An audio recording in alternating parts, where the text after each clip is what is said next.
Hey everyone, welcome to the Self-Awareness Journey podcast. I'm Melissa Albers. And I'm JJ Parker. This podcast is for seekers of happiness, joy, and a centered approach to success in life. Seekers of their true, authentic selves. Get ready for some real talk on everything from anxiety, emotions, and habits to love, compassion, and forgiveness. We know you'll be challenged and enlightened by this conversation, and we're so glad you're here. Let's dive in. Well, I just got done with my 8 weeks of coaching the boys' tennis team at the high school team. This is the one that you were ultra fired up about, thought it would be no big deal at all. Yes. How was it? At the beginning of the season, it was great. It was great. Net. Yes. No pun intended. Oh, yeah, that's funny. I didn't even intend that. Right. At the beginning of our season, for our school, the boys and the girls seasons are split. I've spent a lot of time with the girls, coaching the girls team. Right, this is the first time that I was like the solo coach of the boys team. Yeah. And they go in the spring here. So when we started, it was cold and wet and windy. Right. I remember that. And I was like, this is torture out here on the tennis court. Every day. We're doing this Monday through Friday and then some Saturdays. Yep. But as the season progressed, it got nicer and nicer. And the end of it was amazing. But what was really fun about it was it really started making me reflect on like, what is coaching? Because I've volunteered and kind of helped out with coaching, but again, I've never really been the head coach. Yeah. So, and I didn't have any helpers either, which was a little different. So it was just kind of like me and the group. A million people. Yeah. It wasn't a million. We don't have very many boys come out for tennis. So I had a team of 10, which is the minimum number of tennis players you need to put up a match against another school. Wow. I never knew that. So I needed all my players to show up every single day. You must have brought snacks. But it was fun.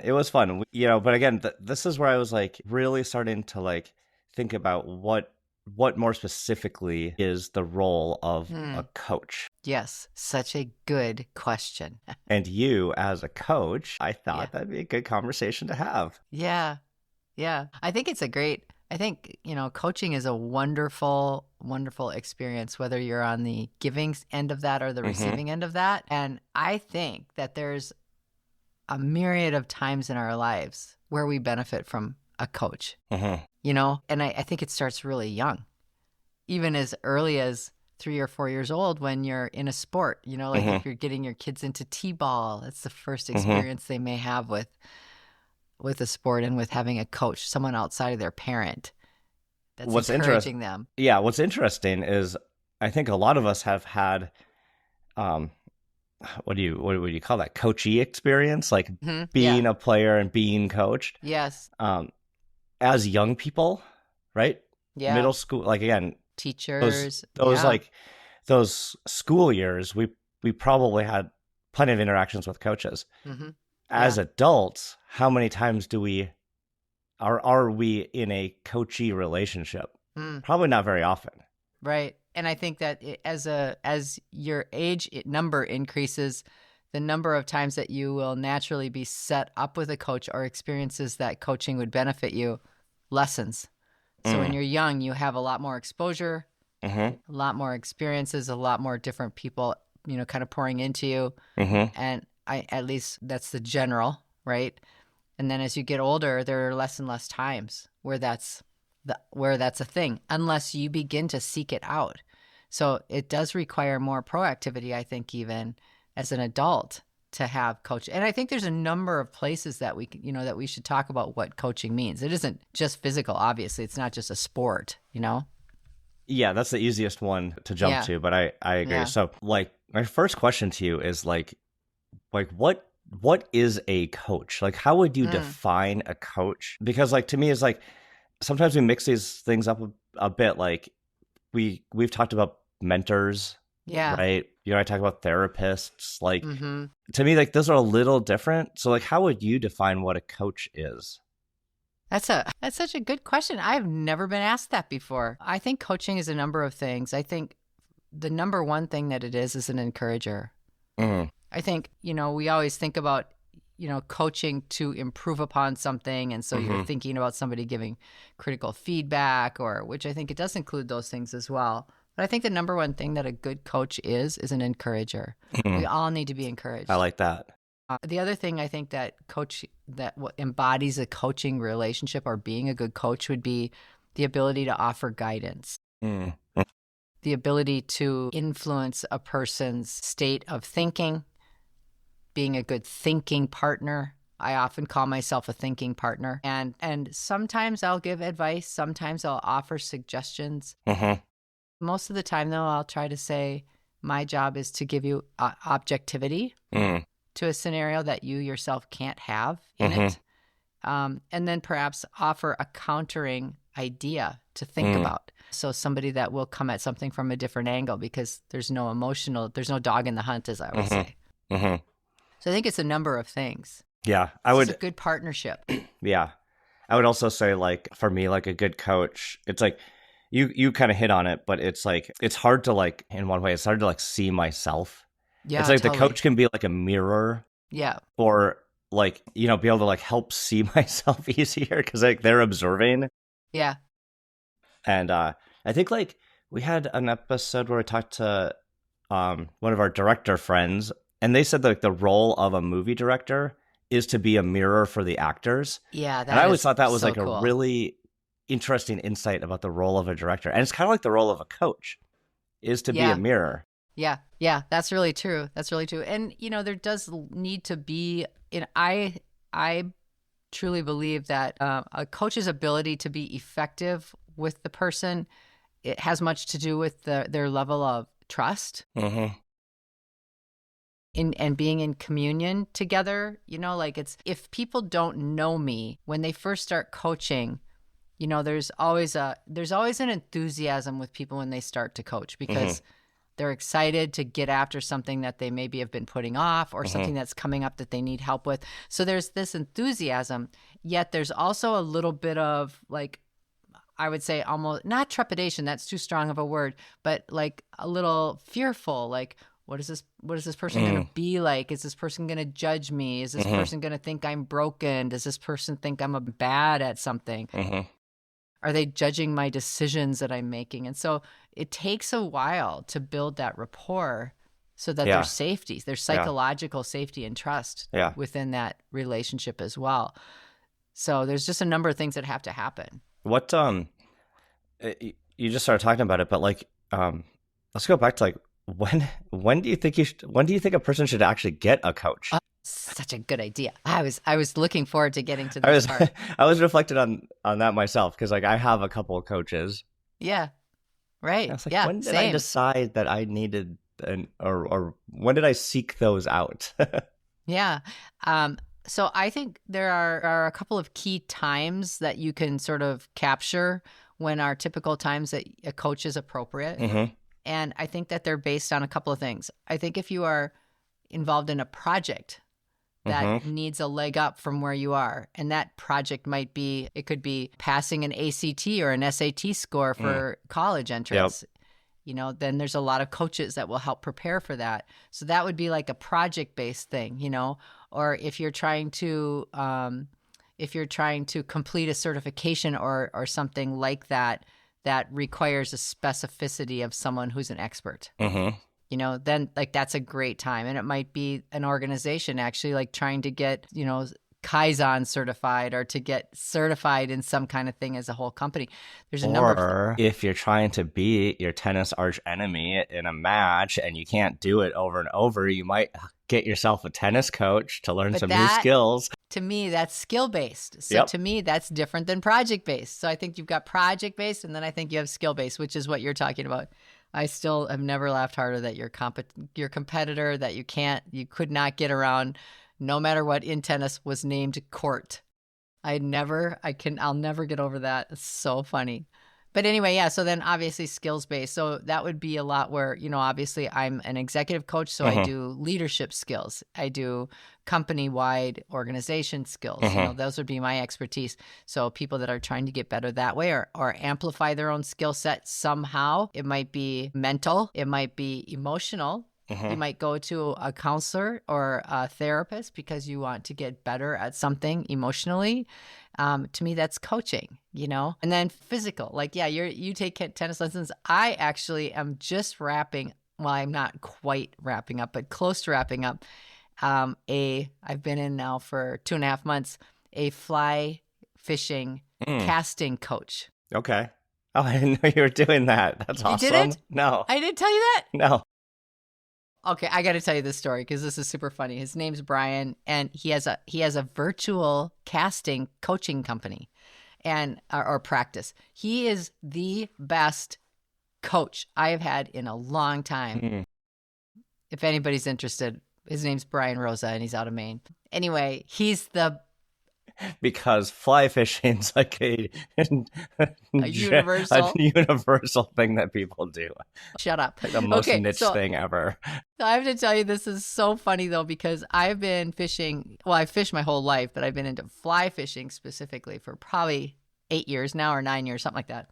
Anyway, I've never, ever, ever been able to have a long cast. So the reason you would want a long cast is if you want to do like saltwater fishing, because you got to really shoot the line so you can get it out 100 yards, and fly fishing, you're not throwing a big lure. You're using the weight of the fishing line to push it out, to send it. And for me, all these years, I could do about 20 yards. That's it. And I would get so mad. I was so mad because I really wanted to get out further. So my very first lesson with Brian, he said, "Okay, well, go ahead and take 30 yards out on your line, and we'll start casting with that." And I was like, "What?" He said, "Yeah, 30." And I was like, "No. That's why I'm in coaching, because I want to get to that point." And he said, "You're already able to, so just do it." Okay, that's what he said. I was like, "Oh, that's it. I'm not doing this. I don't like this guy anymore. I don't care how much he impressed me at the beginning." But anyway, fast forward, like I was casting 30, 40 yards in a week and a half. Wow. And so now we're practicing like how to get to that 100 yards, 120 yards. But the stuff that I've learned that I already was resourced to do, but I just didn't understand. And there was something in the timing or in the way I was doing something that wasn't quite right. It was very nuanced. Fly fishing it's not super easy. I'm not trying to be discouraging, but it is not the easiest thing to get good at, and you need places where you can practice, and it's hard to practice shooting 100 yards of the line when you're in a little stream filled with trees. Yeah. I'm just imagining, like, I don't know, like you and you're in your yard with your fishing stuff and your laptops like precariously balanced on a stump, and like your neighbors are like, "What is this lady doing?" No, I'll tell you what. Do you know what I have? I have a tripod in my phone. The first lesson was how I can learn how to take video of myself casting. So I will send him multiple videos on my phone a week. He watches them. He texts me back, "Do this, do that. Your arm's coming back too far. Your elbows moving around too much, blah, blah, blah, blah, blah."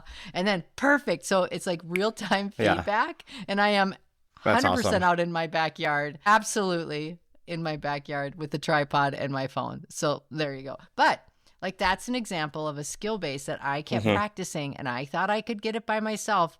7 or 8 years come down, and I'm getting more and more frustrated because I don't have many opportunities to be in those places where I can shoot line like that. But when I only have a few of those times, I want to be good at it. Yeah. So getting a coach was the best way. What you explained was a perfect example of him being able to observe things you can't, right? Yes, exactly. And since he's an expert, he knows the very subtle differences of where your elbow is or how you're, all those little details. Yeah. That's great. And then now he's teasing me. So before he was rather formal because he didn't know me. Now it's been over a couple months, and so now he's teasing me. He's like, "Melissa, every video you send, you've got your hand on your hip." So one hand's casting and the other hand I've got on my hip. And I was like, well, hey, I never knew I was doing it. But I realized I do it on purpose because it prevents me from shifting my body around. It just reminds me to stay in place.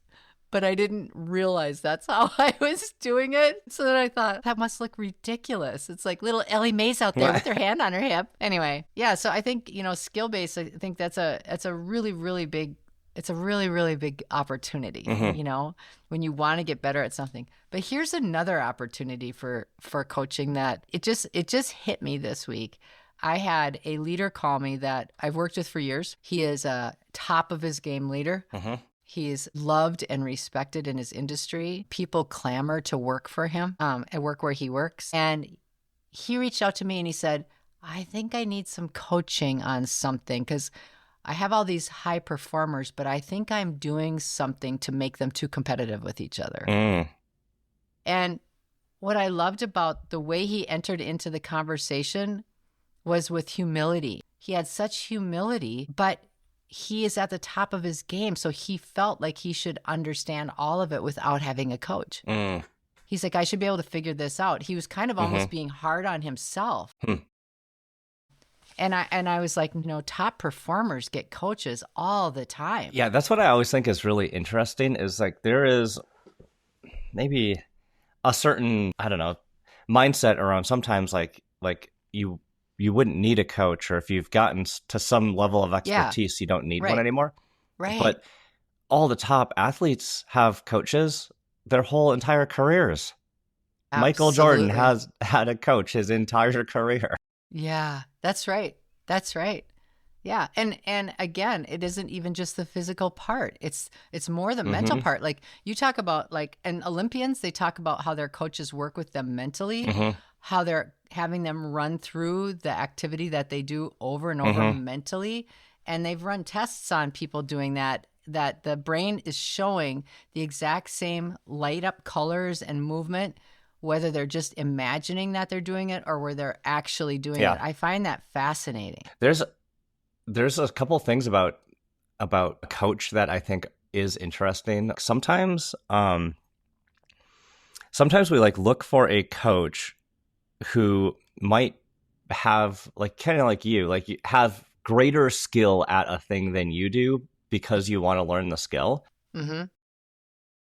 But I don't know that that's always the case. I think there's a lot of really great coaches that aren't better at the skill than you are, but are able to get you to perform better. Yes, I totally agree with that. I would say that the majority of the people that I coach are 100 times better than I am in a million things, or maybe everything. I don't know. But because I can be with them and ask them questions to amplify their own skill for themselves, that's what I can do for them.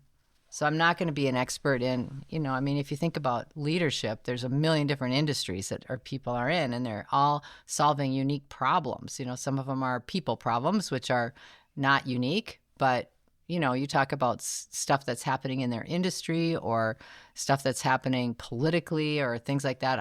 There's no way everybody's going to know that. But having a mindset and a relationship is really what can help. Yeah, that's really true. When is we just kind of talked about good reasons to get a coach, or when is it appropriate to get a coach? When have you seen where it's really not a good idea to get a coach, or have you seen people who maybe aren't in the right space for a coach? Yes, definitely. Actually, I've seen it in my professional life and in my personal life. I think, and maybe there are fewer, at least with the folks that I deal with, but there are a number of folks that are ego-driven in their actor selves, as we like to say. And a lot of times people like to do things because of what it looks like on the outside. So by saying you have a coach makes you look cool. I see, yeah. But you're not kind of open to it. Right.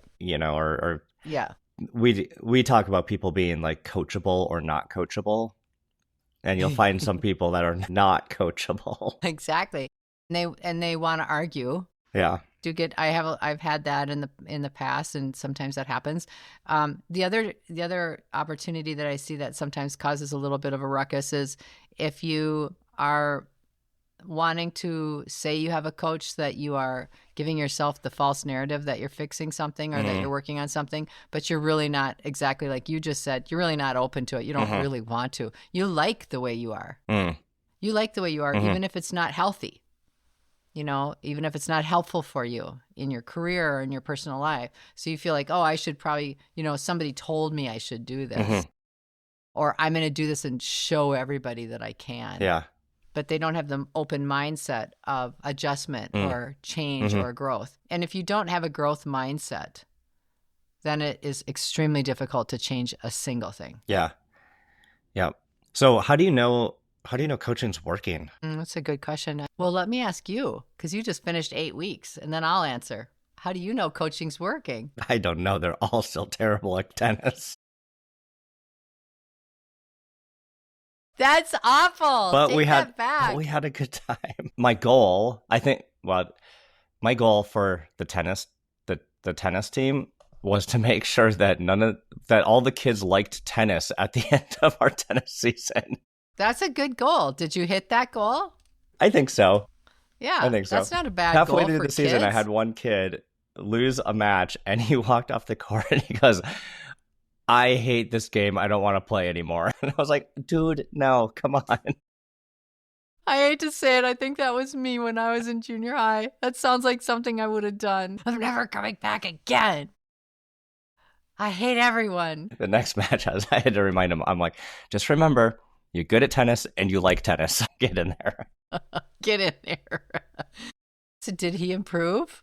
He did great. I mean, these are... see? Yeah. Again, it's like you said, it's like a lot of the role of being a coach is being the encourager. Yeah. Yes. So sometimes that's all it takes. But I think in my observation, you'll see like if it's a skill-based thing like tennis, like yes, everyone should like improve in their skill. They should learn some stuff. But like the emotional part, like you were saying, is like that's where I wanted to see them grow and I bet you did. And tennis is an emotional game. Like when you're out there alone on the court getting your butt kicked, it's hard. I know. And then everything gets worse and worse. I told you I lost my temper once and threw my tennis racket across the entire court over the net. That was when I was young, very young. But you asked an interesting question. You said, how will you know when a person's getting better? Mm-hmm.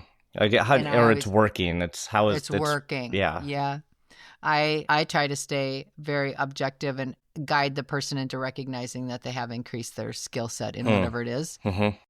And I'll tell you what, it is very emotional for me when I see people that come to me sort of broken somewhere, like emotionally broken somewhere or easily triggered by something. And it's affecting how they lead or it's affecting how they're in partnership with people at work. And to work on something to a place where they begin to have more self-awareness, because that's the key. This is why I'm so, because when somebody has self-awareness, then they can actually become more conscious of when something's happening that's making them upset.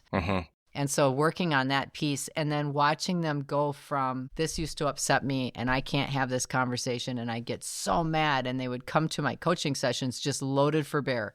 This happened and this happened and this happened, and just really wound up, to coming to my coaching sessions with the exact same scenarios, very little energy or emotional heat. And more objective, and having that feeling more resourced and able. So that's a big one. It's just people feeling better and being able to respond to scenarios in a more gentle and kind, easy way, even if it's with themselves. It's just amazing. It's amazing to see that kind of growth, and you can really, really, really feel it. And so obviously the person can really, really, really feel it. And then I think that's when they know, like, okay, this is working. Then there's this little interesting thing that happens with some people is after they get over this first hump and they start feeling a lot better, then then something happens where they fall back a little bit. I mean, this happens 98% of the time.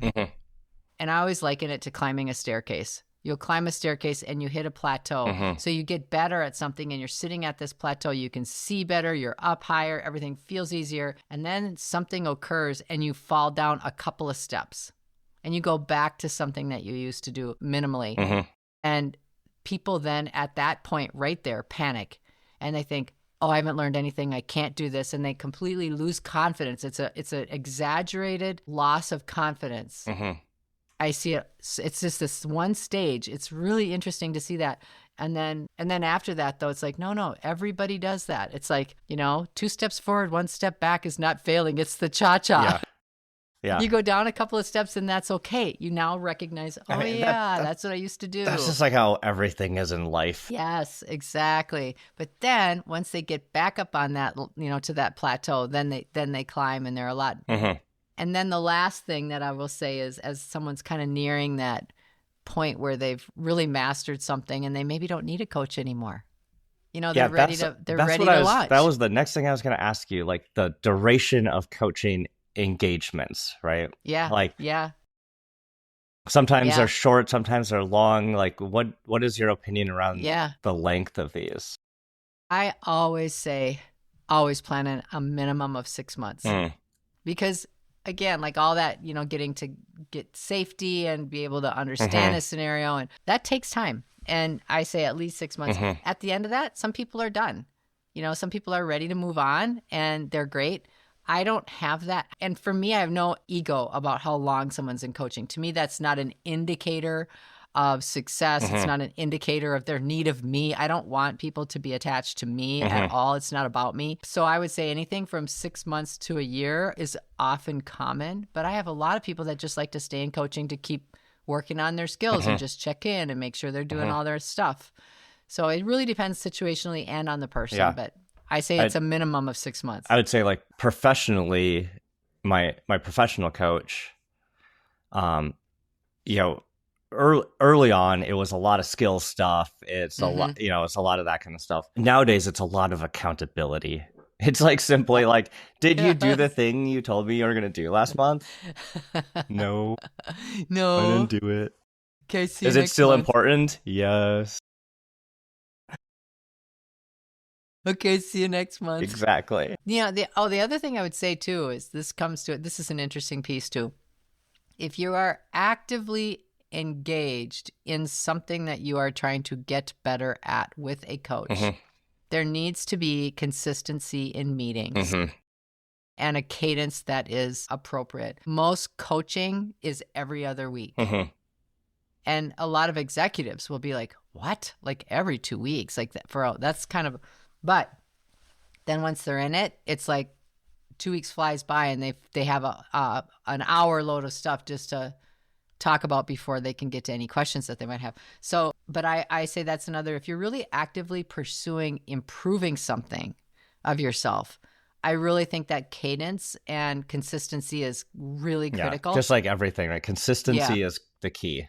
Yeah. Now, people will sometimes say, well, I want to just do once a month. Well, that's not actually coaching, in my opinion. That's just more like, that is an accountability partner. That's a buddy to check in and stuff like that. But it's not as much of a active increase your skill set on something. Yeah. Well, cool. It seems like we could talk about coaching forever. Well, I know I could. I think it's a great thing. And I think everybody should experience being as an adult. I think people should 100% try to be in some kind of coaching experience as an adult. I agree. It feels so good to work on something in yourself that way. Did you enjoy this episode? Please go to your favorite podcast platform to subscribe, rate, and leave a review so others can discover it as well. Growing self-awareness is a lifelong journey, and it's better when we're all in it together. Please think of someone you know who could benefit from hearing today's conversation and share this episode with them. We can't thank you enough for listening. Until next time, happy exploring.